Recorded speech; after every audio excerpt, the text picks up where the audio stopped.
So we're going to talk about strategies for effective communication in this video. You might be watching this right now, and it might be that you're wanting to do a presentation in work. Might be that you're going for a job interview. You're looking to get somebody to come and do business with you, encourage somebody to lend money to you. You might have a great idea and you want to share that idea and get people to invest into your idea. Might be you want to go on a date. Might be that you've got a business that you want people to join you in, raising money for charity. It could be any number of things. For effective communication to be in place, there's certain key things that I personally experienced over the years that you need to have on your table, ready to go.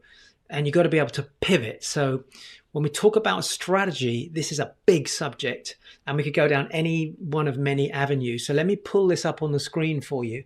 And I do encourage you to take some notes here. The first thing is when you're going in, that you have to decide on what the outcome is. For this strategy that you want to implement, what's the outcome? So when I'm doing this, one of my first strategies in approaching communication is, why am I doing this presentation? Why am I having this meeting? What's the purpose of me sitting down to talk to this person? And your outcome is you want to go and connect with them and get a date and hopefully build it into a relationship, or whichever way you want to take it. That could be an outcome. So you've got to be thinking strategically here for the whole thing. Or it could be that you've got 15 people you're talking to. All of them have got a lot of cash. You've got a business you're launching and you're looking to raise $500,000 towards that business. So your outcome is there. So first of all, the whole part of strategy is we need to be clear on what our outcome is. Now that then affects the next thing, which is how am I going to approach it? So the next strategy I'm using to get effective communication is, first of all, knowing what the outcome is. And then the second thing is understanding the person that I'm communicating with. If you've seen any of the stuff I've done with communicating with impact, you'll know that there's 3 parts of communication. There's a strategy for you, the person that's communicating, a strategy for them, the person that you're communicating with. There's a whole bunch of tools there. And then, of course, there's the environment within which you're communicating. So we're going to look at the personality type of that person. So this comes into what I might call the communication part of my system. Are they very driven? Are they somebody that's very bubbly and sociable? Or are they somebody possibly that's more amiable in their nature? And so I want to get a feel for that person very, very quickly.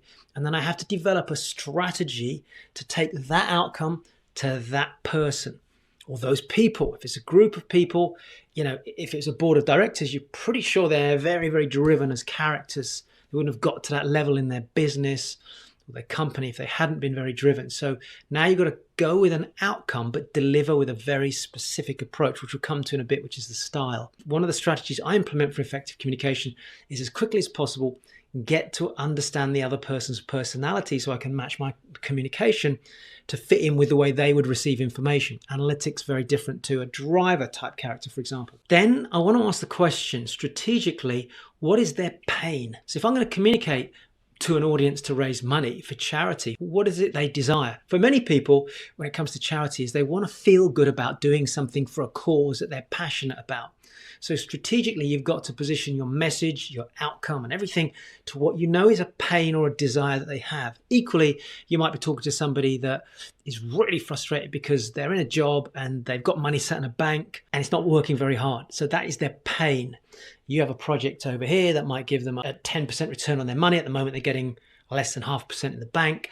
So your effective communication is to show a contrast between what you do versus what the banks do, whilst not saying, oh, hey, you Mr. or Mrs. person, investor, you got money in the bank, it's doing crap. That's not a good thing for you to do. You can say that if they're the right personality type, but a better way to do it is having established, for example, in this example, communication-wise, where their money is. I'll tell a story about people with money sat in a bank. It does this much. Amazing if you could double that, triple that, quadruple that or more. Imagine getting 10 times what you're getting in the bank. So now what I'm doing is I'm pressing their pain point, but giving them a sense of desire. So an effective communication there is to understand pleasure and pain and take them from pain to what they desire. Then I start to look at the style of delivery. Now, this comes over to a different part of my CWI system, and that's where we look at 4 different styles of delivery. And I'm not going to go into them now because it's a very short video, but the key thing here is having understood the person, understood the content of the message. Now your strategy has to be, how do I deliver that message? Do I do it as a very direct message, speaking almost at them? Do I shift my communication skill to more with them? Do I make it more empathetic? And so I need to understand the personality, what the message is, I map out how I'm going to get that message across, and there's a story that weaves it all together, and the style is what creates the impact around that delivery. All right, so number 4 is the style. And then the last one, and this is important, is remember what we're talking about here is communication effectiveness. So you want to effectively have a strategy for keeping them engaged. Is that presenting them with data? That could be one strategy. Or is it asking them a lot of questions? Or is it shocking them? That could be another way to engage them. Or is it maybe a bit of comedy or humor into the way you communicate? Everyone's got a different style. I do a thing where I use different accents, and I'll say to people, right, okay, so any Irish people in the audience, or I might say, is there a Nigerian person here? Or I might do my Indian accent from my father, and we have a bit of fun with the audience, and they laugh and they engage. But at the same time, what's happening is, whilst I'm in that space, I can then get a message across as well. So 5 really cool techniques.